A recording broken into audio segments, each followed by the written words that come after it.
It is AthsTV, Cam Luke, Tamsin Manu, Matt Lynch, and of course the Australian Track and Field Championships as we continue to look at what's going to be a wonderful week. Don't forget KO Sports to get involved. 56 hours over the course of the week, so you can't miss it, even if you can't be in the stadium. Time to look at the field, and we might start with, well, I know it's your first time here, but we have spoken so much about the women's long jump over the course of the summer and the ding-dong battle these two wonderfully talented women continue to embark on each and every time, and this is going to be no different. Well, exactly. This would be... I think won the title back in, I think it was 2017, so that was her first chance to win. But this is going to be the first time with a Brooke Stratton in super hot form. That was her 673 there over in Perth. Brooke did her 674 in Brisbane on the weekend, and they've just been going head-to-head. Both got qualifiers. Obviously, Nah wants to improve on that PB of 73. I think she can, once she remembers and learns how to use that speed that she's now got. But Brooke's just a talented competitor. She's been all over the world, doing everything, silver at the Commonwealth Games.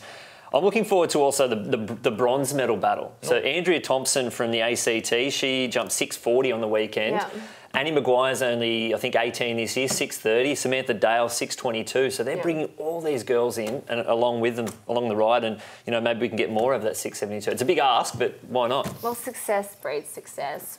Well, and we've spoken about it with the men's 100 metres and obviously the women's 400 metres as well, where there has been a lot of depth and there seems to be a really competitive battle at the top where they jump, and as you spoke about earlier, these 673, 4, 5, you jump a 680, you're in Olympic final territory, and that motivates the women who are a little bit lower profile or a bit inexperienced to be able to continue to work towards it because they're on the same runway as the girls who are right there when it comes to the best. Nah's got to be gaining a lot of confidence that she's so close to Brooke because Brooke's obviously been so high up in all the last major championships, 7th in Rio, 6th at the World Championships in 2017. So she's top class long jumper, and Nah looks like she's ready to do something pretty special over that 680. They both look brilliant, and I think the way that their trajectory is going, they look like they've got more in them than what they're jumping, which is a super exciting thing to say when you're talking about two athletes jumping over 670. Now, we talk about an athlete being in big finals like Brooke Stratton. Of course, when we go to the women's javelin, Catherine Mitchell's the exact same situation. Oh, Catherine Mitchell was a little bit flat on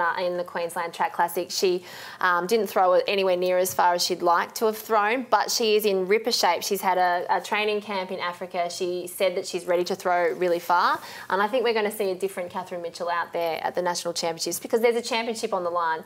But Kelsey Lee Roberts was, she's ranked 8th in the world, so she's a top quality javelin thrower, 2nd in the Commonwealth Games behind Catherine. And those two ladies, if they can get themselves into a proper battle over the 60-metre throwing mark, we could see something really big from those ladies. Well, yeah, so Kelsey got that qualifier at the Brisbane Queensland Track Classic, 61.50. She threw over 62 metres, so she's sorted. She wins.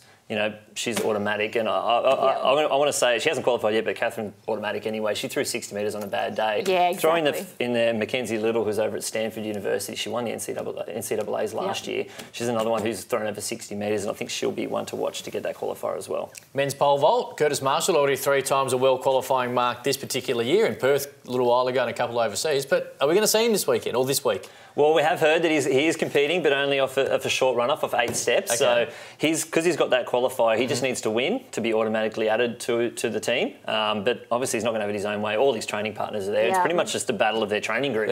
Yeah. Could have probably saved some petrol money by just having it back at training base. National champs are in Sydney, except for the men's pole vault, which is still happening in WA. Sasha Zoy, who we spoke a lot about on AthsTV as well, a young gun. We know how talented he is. We've seen a lot of him already as we look at it here. And he's a guy who's going to probably enjoy the situation over the course of the week as well. Yeah, so he's going to have 2 cracks at the pole vault. He's doing the under-20s and the opens.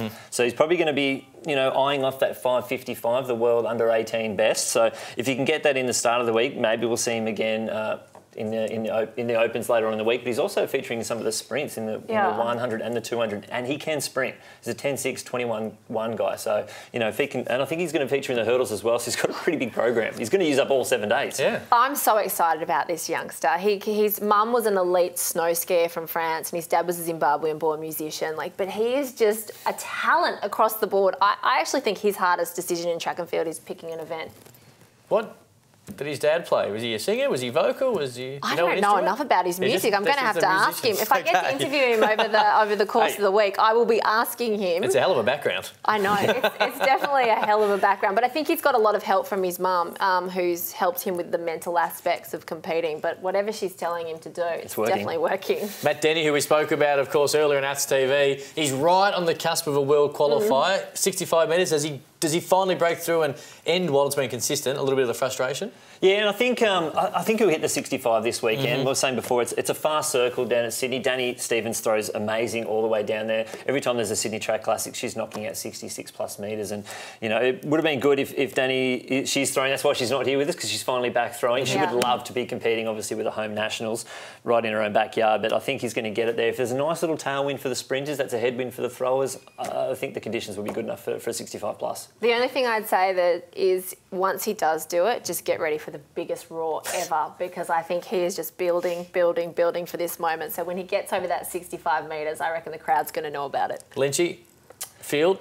Yeah, I've got to say the long jump. Yeah. The long jump's just, they're turning it up this year. And it's really, if Sasha Zoe can get that 5:55, I think it's not often you get to see a world under 18 best. We saw a world under 20 best at the Queensland Track Classic with Katie Haywood. Why not one at Nationals? Oh, it's really hard to narrow the fields down, but I think long jump, yeah, of course. But I do want to see those ladies battling out on the Javelin runway, because I think they could do something pretty special in terms of international athletics distance. Kayo Sports from Monday, 56 hours of live streaming when it comes to Australian Track and Field Championships.